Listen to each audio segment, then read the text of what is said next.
கொடுக்கிற காரியம் இந்த இடத்திலே இருக்கிற உங்கள் ஒவ்வொருவருடைய வாழ்வுக்கும் மிகவும் முக்கியமானதும் அவசியமானதுமான ஒரு காரியமாகும். ஒருவேளை நீங்க யோசிக்கலாம், இந்த இடத்திலே நாங்கள் பாடிய இந்த பாடல்களை கேட்கிற பொழுது, அல்லது இந்த இடத்திலே நாங்கள் நடந்து கொண்டு இந்த சொன்ன ஒவ்வொரு வார்த்தைகளையும் நீங்கள் கேட்கிற பொழுது, ஒருவேளை நீங்கள் யோசிக்கலாம், இது ஒரு மதம் சம்பந்தப்பட்ட காரியமா இருக்கும், இது எனக்கு தேவையில்லை என்று நீங்கள் யோசிக்கலாம். ஆனால் அதையும் தாண்டி உங்களுடைய வாழ்வுக்கு முக்கியமான செய்தியாக இதை நான் இந்த நேரத்திலே உங்களுக்கு அறிவிக்க விரும்புகிறேன். இந்த நேரத்திலே நான் ஒரு நபரை குறித்து உங்களோடு நான் பேச வந்திருக்கிறேன். அந்த நபர் தான் ஆண்டவராகிய இயேசு கிறிஸ்து. இயேசுவை நீங்கள் ஒருவேளை அவரை ஒரு கிறிஸ்தவ மதத்தின் தலைவராகவோ இல்லை என்று சொன்னால் அவரை இந்த பூமியிலே வாழ்ந்து கடந்து போன மகானாகவோ அல்லது இந்த பூமியிலே வாழ்ந்த கடவுள்களிலே ஒருவராக நீங்கள் அவரை நினைத்து வைத்திருக்கலாம். ஆனால் இயேசு கிறிஸ்து யார்? ஏன் இந்த இடத்திலே இருக்கிற உங்களுக்கும் இயேசு கிறிஸ்துவுக்கும் என்ன சம்பந்தம் என்பதை குறித்து இந்த மத்தியான வேளையிலே நான் உங்களோடு பேச விரும்புகிறேன். இயேசு கிறிஸ்து இந்த பூமியிலே அவர் வந்து பிறந்து வாழ்ந்து ஒரு சாதாரண மனிதனாக 33 வருடங்கள் அவர் வாழ்ந்து மரித்தது உண்மை. ஆனால் அவர் ஏன் அவ்விதமாக இந்த பூமியிலே வந்து பிறந்தார், வாழ்ந்தார், மரித்தார்? அதுக்கு 2 பிரதானமான காரணங்கள் உள்ளது. இதை கேட்கிற சகோதரர்கள் சகோதரிகளாகிய நீங்கள் யோசிக்கலாம், அந்த 2 காரியங்களும் அது எனக்கு தேவையற்ற ஒரு காரியமா இருக்கலாம், இல்லை என்று சொன்னால் அதுக்கும் எனக்கும் சம்பந்தம் இல்லை என்று நீங்கள் ஒருவேளை யோசிக்கலாம். ஆனால் நான் சொல்லுகிற இந்த 2 காரியத்துக்கும் உங்களுக்கும் மிகவும் சம்பந்தம் உள்ளது. இது உங்களோடு சம்பந்தப்பட்ட ஒரு விஷயம். இயேசு இந்த பூமியிலே வந்து பிறந்ததற்கும் அவர் வாழ்ந்ததற்கும் காரணம், அவர் வாழ்ந்ததற்கும் அவர் மரித்ததற்கும் அவர் உயிரோடு எழுந்ததற்கும் உங்களுக்கும் அதிலே ஒரு பங்கு உண்டு. இயேசு கிறிஸ்து இந்த பூமியிலே அவர் வந்து பிறந்து வாழ்ந்து மரித்து உயிரோடு எழுந்தது உங்களுக்காகவும் தான். இந்த சத்தத்தை கேட்கிற உங்களுக்காகவும் தான் அவர் சிலுவையிலே அறையப்பட்டார். இந்த சத்தத்தை கேட்டுக்கொண்டிருக்கிற உங்கள் ஒவ்வொருவருக்காகவும் தான் அவர் சிலுவை மரணத்தை ஏற்றுக்கொண்டார். அவர் ஒரு சாதாரண மனிதனாக பிறந்து ஒரு சாதாரண மனிதனாக அவர் மரிக்கவில்லை. நான் அதை குறித்த காரியங்களை உங்களுக்கு சொல்லுகிறேன். இந்த பூமி உண்டாக்கப்பட்டதில் இருந்து இந்த பூமியின் முதலாவது மனிதனும் மனுஷியுமாக ஆதாமும் ஏவாளும் இருக்கிறார்கள். நான் சொல்லுகிற இந்த காரியங்களை எவ்விதமாக பரிசுத்த வேதாகமம் சொல்லுகிறதோ அதை போல விஞ்ஞானமும் அதை ஏற்றுக்கொள்ளுகிறது. இயேசு கிறிஸ்து இந்த பூமியிலே அவர் முதலாக உருவாக்கின மனிதனாக ஆதாமும் ஏவாளும் இருக்கிறார்கள்.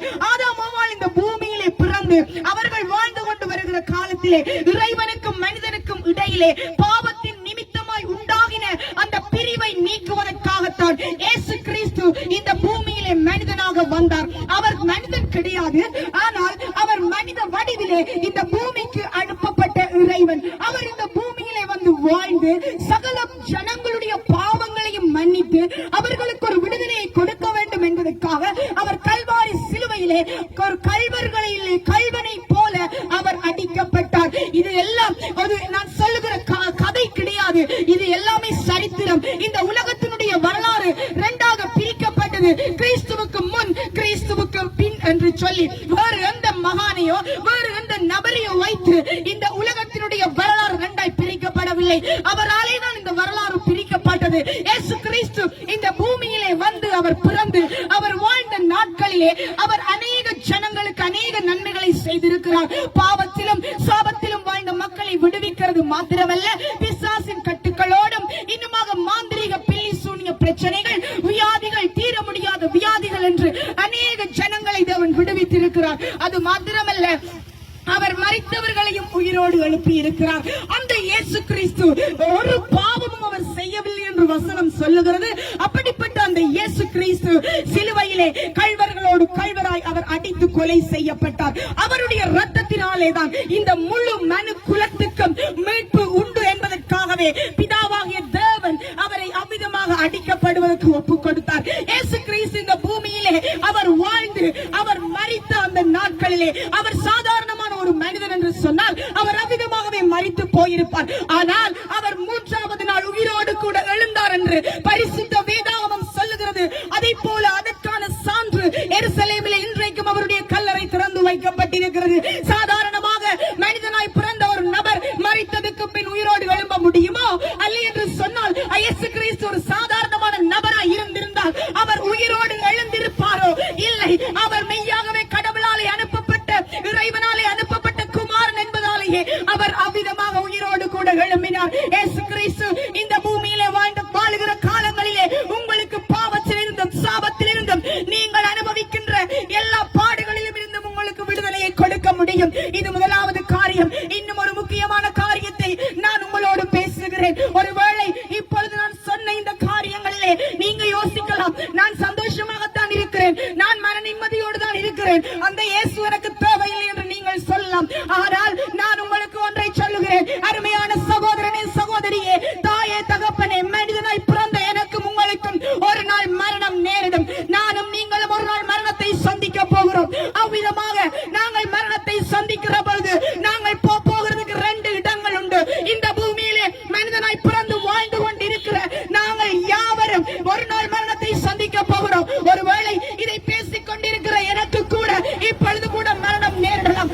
ஆனால் மரணத்துக்கு பிற்பாடு நாங்கள் போகிறதுக்கு 2 இடங்கள் உண்டு. ஒன்று சொர்க்கம், இன்னும் மற்ற நரகம். நான் இதை ஒரு கட்டுக்கதையாக சொல்லவில்லை. எந்த பரிசுத்த வேதாகமும் இந்த பூமியில நடக்கிற அத்தனையும் தெளிவாய் சொல்லிக் கொண்டிருக்கிறதோ அதே பரிசுத்த வேதாகமும் சொல்லுகிறது, ஒரு மனிதனுடைய மரணத்துக்கு பிற்பாடு அவன் போகிறதுக்கு 2 இடங்கள் உண்டு. இதை கேட்கிற உங்களுக்கு நிறைய கருத்துக்கள் இருக்கலாம். நீங்கள் யோசிக்கலாம், இந்த பூமியில நன்மை செய்தால், இந்த பூமியில மற்றவர்களுக்கு உதவி செய்தால், இந்த பூமியில யாருக்கும் எந்த தீங்கும் செய்யாமல் வாழ்ந்தால் நான் அந்த சொர்க்க பாக்கியத்தை அடைய முடியும் என்று. அது உண்மைதான், அதை கடவுள் உங்களுக்கு கொடுப்பார். ஆனால் நீங்கள் என்னதான் செய்தாலும் இயேசு கிறிஸ்துவை உங்களுடைய இருதயத்திலே சொந்த இரட்சகராய் நீங்கள் ஏற்றுக்கொள்ளாமல் மரிப்பீர்களாக இருந்தால், அவருடைய இரத்தத்தினாலே உங்களுடைய பாவங்கள் கழுவி மன்னிக்கப்படாதிருக்குமாய் இருந்தால், நீங்கள் என்ன தான தர்மங்களை செய்தாலும், நீங்கள் எவ்வளவுதான் நன்மை செய்தாலும், எவ்வளவு தீமை செய்யாமல் வாழ்ந்தாலும் உங்களால் அந்த பரலோக ராஜ்யத்தை, அந்த சொர்க்க பாக்கியத்தை நீங்கள் அனுபவிக்க முடியாது. இயேசு கிறிஸ்து தான் வழியும் சத்தியமும் ஜீவனுமாய் இருக்கிறார். என்னை அல்லாமல் ஒருவனும் பிதாவினிடத்திலே வரான் என்று வசனம் சொல்லுகிறது.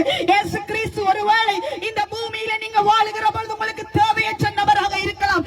ஆனால் உங்களுடைய இருதயத்திலே நீங்கள் அவரை சொந்த இரட்சகராய் ஏற்றுக்கொள்ள வேண்டும். இயேசு கிறிஸ்துவை இந்த பூமியிலே வாழுகிற நாட்களிலே இருதயத்திலே ஏற்றுக்கொள்ளாத எந்த மதத்தவராய் இருந்தாலும், எந்த மனிதர்களாய் இருந்தாலும், கிறிஸ்தவர்கள் உட்பட எந்த மதத்தினராய் இருந்தாலும், இயேசு கிறிஸ்துவை இருதயத்திலே ஏற்றுக்கொள்ளாத எவரும் பரலோக ராஜ்யத்தை சுதந்திரிக்க முடியாது. இந்த செய்தியை இந்த மத்தியான நேரத்தில் நான் உங்களுக்கு அறிவிக்கிறேன். அவரே வழியாய் இருக்கிறார், அவரே சத்தியமாய் இருக்கிறார், அவரே ஜீவனாய் இருக்கிறார்.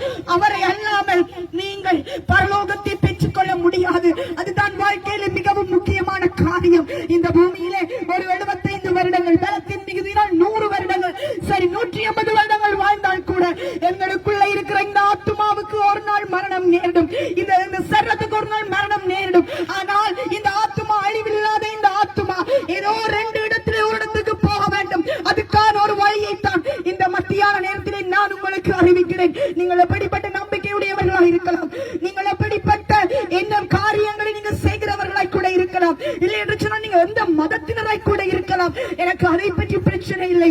ஆனால் இயேசு கிறிஸ்துவை இருதயத்திலே ஏற்றுக்கொள்ளுங்கள். அவர்தான் வழி, அவர்தான் சத்தியம், அவர்தான் ஜீவனாக இருக்கிறார். இந்த செய்தியை கேட்ட உங்கள் ஒவ்வொருவரையும் தேவன் தாமே ஆசீர்வதிப்பாராக. உங்களுக்காக நாங்கள் ஜெபிக்கிறோம்.